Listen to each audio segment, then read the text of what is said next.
सब लोग प्रार्थना कर रहे होते हैं, लेकिन कुछ को आशीष मिलती है और कुछ को आशीष नहीं मिलती है। कुछ खाली हाथ आते हैं और खाली हाथ चले जाते हैं, और केवल उसका एक ही रीजन है ये कि जो वचन को विश्वास से अपने दिल में जगह देता है उसका जीवन कैसा होता है, फलवंत होता है। और जो सुनता तो है लेकिन विश्वास के साथ अपने दिल में जगह नहीं देता, अपने जीवन में जगह नहीं देता, तो उसके जीवन में परिवर्तन नहीं आता है। तो जैसे यीशु मसीह ने लिखा है, सब जगह मिरेकल्स किए, सब जगह लोगों ने आशीष पाई, लेकिन जब अपने ही नगर में आया नासरत में, तो लिखा है उनके अविश्वास के कारण वो कुछ मिरेकल्स वहां पर कर नहीं पाया, क्योंकि उन्होंने क्या कहा, सोचा अरे ये तो बड़ाई का बेटा है, ये तो हमारे सामने का बच्चा है। तो उसको एज ए सेवियर ना लेकर, उद्धारकर्ता ना समझ के उसके जीवन को मूल्यांकन करने लगे कि छोटा है, बड़ाई का बेटा है, ये बड़ा ही है। और लिखा उनके अविश्वास के कारण वो अपने ही नगर में मिरेकल्स नहीं कर पाया। तो होने दें कि जब आप ये वचन का जब बीज, मैं दुआ में भी कहता हूँ, जब वचन का बीज बोया जाए, तो अभी बोने वाला कौन है? अभी बोने वाला कौन है? मैं हूँ बोने वाला। और अभी फील्ड कौन है? हम आप लोग भूमि हैं। और वचन का बीज क्या है? परमेश्वर का कलाम है। तो बोने वाला बदल सकता है। अभी मैं बोने वाला हूँ, हो सकता है कई बार जब मैं चर्च में बैठा होता हूँ, अगर भाई साहब प्रीच करते हैं तो बोने वाले कौन हो गए? भाई साहब हो गए। या फिर कभी अगर आंटी ने प्रीच किया या आप में से किसी ने प्रीच किया तो आप बोने वाले हो गए। और फील्ड भी क्या हो जाती है? बदल जाती है, और बोने वाला भी बदल सकता है। लेकिन परमेश्वर का बीज हमेशा कैसा रहता है? वो एक सा रहता है। तो अगर फलवंत नहीं हो रहा है जीवन, अगर जीवन में बदलाव नहीं आ रहा है, तो बीज में कमी नहीं है, या बोने वाले में नहीं, किस में कमी है? भूमि में। क्योंकि लिखा है बीज बोने वाला नहीं गया और सब जगह बीज बोया, तो जहां उपजाऊ था वहां जीवन फलवंत हुआ। तो एक पंजाबी को कैसे पहचानूंगी कि वो पंजाबी है, कि हाँ ये पंजाबी? कैसे? उसके लुक से, पगड़ी से, अरे पंजाबी व्यक्ति है। एक मुस्लिम को कैसे पहचान जाओगे?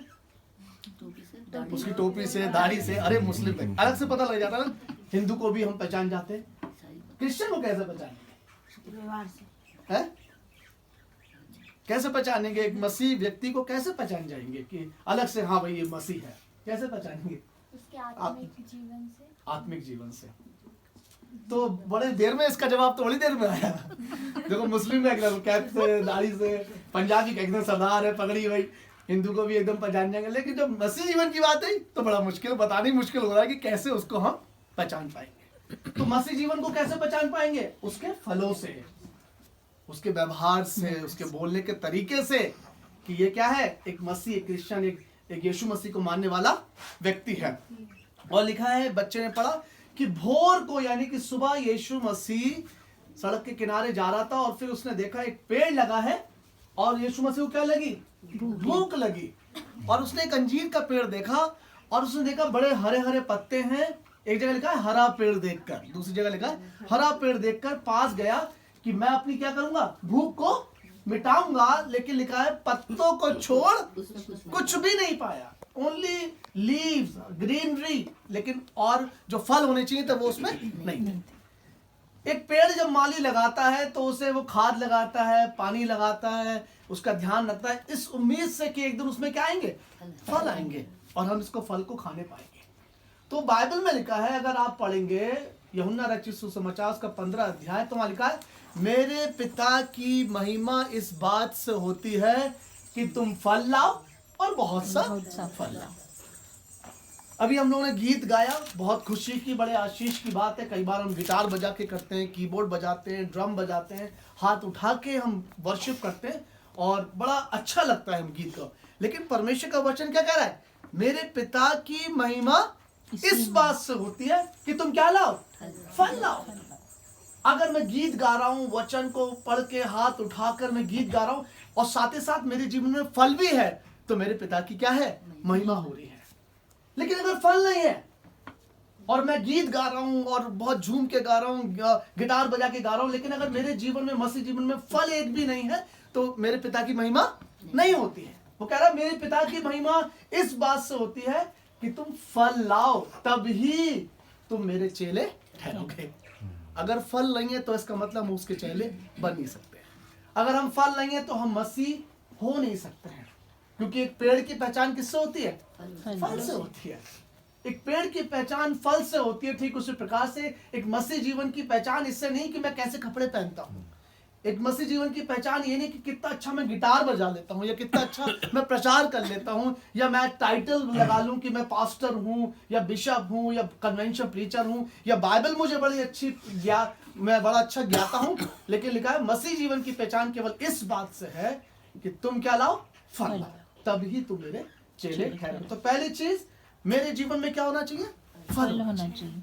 हम बचपन से चर्च जा रहे हैं, 50 साल से जा रहे हैं, कोई 20 साल से जा रहा है, कोई 10 साल से जा रहा है, लेकिन कई बार बचपन से जाने के बावजूद भी मेरे जीवन में फल दिखने नहीं पाए। लिखा यीशु मसीह पास गया कि जाकर मैं अपनी भूख को मिटाऊंगा, लेकिन लिखा पत्तों को छोड़ कुछ भी नहीं पाया। होना क्या चाहिए था उसमें, फल होना चाहिए था, तभी तो भूख मिटाता।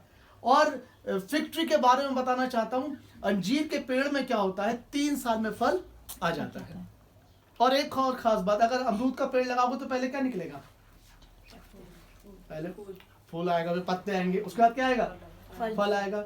सेब के पेड़ में भी ऐसे होगा, लेकिन अंजीर के पेड़ में मालूम है क्या होता है, साथ साथ फल और पत्ते साथ साथ, या फल पहले से उसमें होते हैं। तो यीशु मसीह ने कहा अगर इसमें पत्ते हैं तो फल होना जरूरी है, इसीलिए तो वो पास गया। एक जगह लिखा है मरकुस में, हरा पेड़ देखकर पास गया, और पत्ते हैं तो फल होना जरूरी था, लेकिन वहां फल नहीं छोड़े गए, और फल नहीं मिले और सब कुछ मिला। जबकि पेड़ की पहचान उसके पत्तों से नहीं है, पेड़ की पहचान केवल कोपलों से नहीं है, पेड़ की पहचान केवल उसमें फूल आ गया और फल नहीं। हम एक्सपेक्ट करते हैं अरे बड़ा, जैसे हमने बरेली में जब आम का पेड़ लगाया, एक बार बहुत बौर आया और इतना फल आया, इतना फल हो गया, इंतजार कर रहे थे कब इसमें पहली बार आम निकलेंगे। और आगे लिखा है कि तुम फल लाओ और बहुत सा फल लाओ।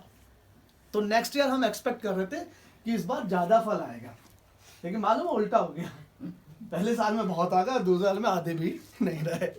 तो लिखा है फल लाओ और बहुत सा क्या लाओ, बहुत सा फल लाओ, थोड़ा सा नहीं लेकिन बहुत सा फल लाओ। और लिखा है तब ही तुम मेरे चेले ठहरोगे। तो ना केवल चर्च जाने से, ना केवल वर्शिप करने से, ना केवल बहुत अच्छा प्रचार करने से, ना केवल बपतिस्मा हो जाए, कंफर्मेशन हो जाए, मेरी गिविंग बहुत अच्छी है, नहीं, जब तक मेरे जीवन में फल नहीं आएगा मैं एक अच्छा मसीह जीवन नहीं जी सकता या जी सकती है। मैं सबको प्रोत्साहित करना चाहूंगा, पहले मेरे लिए है कि अगर पादी संजीव केवल प्रचार तक ही सीमित है, पादी संजीव केवल गाउन पहन के खड़े हो जाएं या मैं क्रॉस डालकर अपने प्रचार को करूं, लेकिन अगर पादी संजीव के जीवन में आत्मा का फल ना दिखे तो मैं सोचता हूं कि मेरा पादरी होना बेकार है, मेरा वर्शिपर होना बेकार है, मेरा मसीह होना क्या है, बेकार है।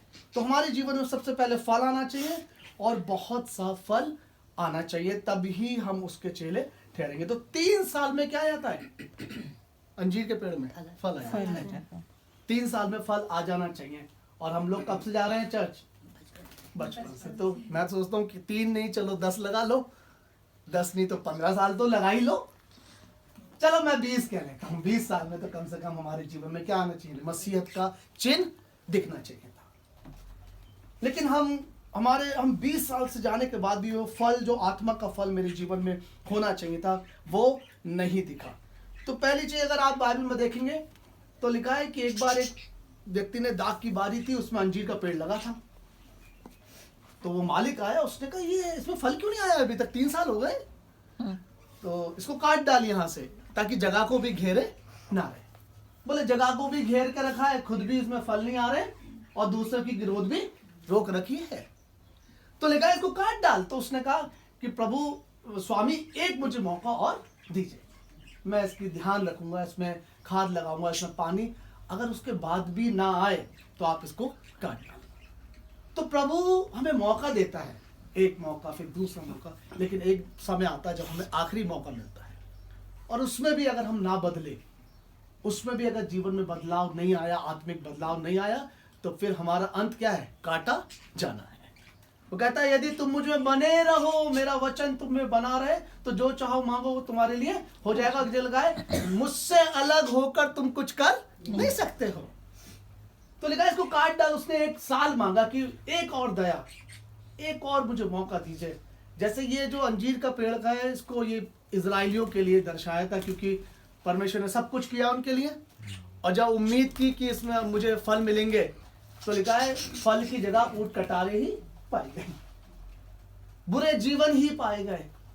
सब कुछ खुदा ने उनके लिए किया, बंधुआई से निकाला, आशीषित किया, उनकी जनरेशन को बढ़ाया, अब्राहम को आशीषित किया, फिर याकूब को, फिर यूसुफ को, और फिर 12 गोत्रों को इतना आशीषित किया। फिर जब बंधुआई में चले गए तो वहां से अद्भुत तरीके से छुड़ाया, और जब उसने परमेश्वर ने उम्मीद की कि अब इसमें दाखलताएं, इसमें फल आएंगे, ये खुशी का मौका होगा, तो लिखा ऊंट कटारे ही पाई, उसमें बुरा ही जीवन पाया। खुदा हमसे एक्सपेक्ट करता है कि एक दिन मेरे बच्चों में मेरी मसीहत दिखने पाएगी, एक दिन मेरे बच्चे सही राह पे चलेंगे, एक दिन मेरे बच्चे मुझे, मेरे बेटे यीशु को एक्सेप्ट करेंगे एज ए पर्सनल सेवियर, जिसको मैंने भेजा है, जिसने इनके लिए जान दी है। लेकिन लिखा है बदले में क्या है, फल की बजाय ऊंट कटारे ही पाई गई। तो पहली चीज क्या ला रहा है हमारे जीवन में, क्या होना चाहिए? सबसे इंपॉर्टेंट चीज ये नहीं कि कितना अच्छा गिटार बजा लेता हूँ, ये नहीं कि कितना अच्छा गा लेता हूँ, ये नहीं कितना अच्छा प्रचार कर लेता हूँ, लेकिन सबसे इंपॉर्टेंट चीज मेरे और आपके जीवन में आत्मा का फल होना चाहिए। और ना केवल फल, लिखा है बहुत सा फल होना चाहिए। जब जैसे जैसे मैं ग्रो करते जाऊं, जैसे जैसे खुदा के वचन को पढ़ता जाऊं, जैसे जैसे मैं मैच्योर एज में मैच्योर होता जाऊं, परिपक्व होता जाऊं, जैसे जैसे समझदार बुद्धि में होता जाऊं, मेरे जीवन में आत्मा का फल भी स्ट्रांग होता चला जाए, और ज्यादा दीनता और नम्रता बढ़ती चले जाए। क्योंकि किसी ने कहा है जब